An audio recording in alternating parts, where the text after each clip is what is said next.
Aksi heroik polisi Satlantas Polres Kuburaya relakan motor dinas mengganjal truk mogok di Jembatan Kapuas 2. Petugas Satlantas Polres Kuburaya relakan kendaraan dinasnya untuk mengganjal truk mogok yang bermuatan tepung sagu di atas Jembatan Tol 2 Desa Kapur Kecamatan Sungai Raya Kabupaten Kuburaya, Kamis tanggal 8 Desember tahun 2022 pukul 10 waktu Indonesia Barat.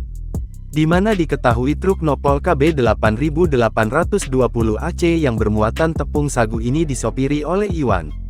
Saat itu truk melintas di atas Jembatan Tol 2 hendak menuju Pelabuhan Dwikora Pontianak. Truk tersebut mogok. Pada saat sopir akan menghidupkan mesin tersebut tiba-tiba truk tersebut mundur ke belakang. Bribtu Dedi pun refleks langsung memasukkan kendaraan dinas yang ia bawa ke arah ban belakang truk.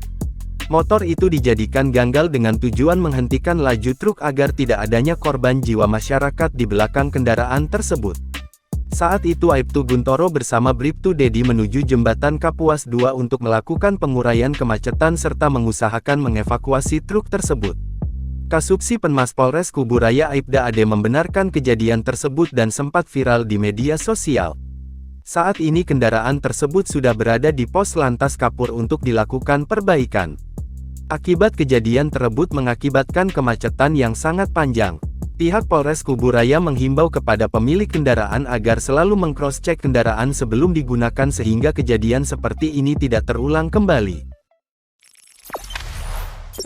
Jangan lupa subscribe, share, komen, dan like ya!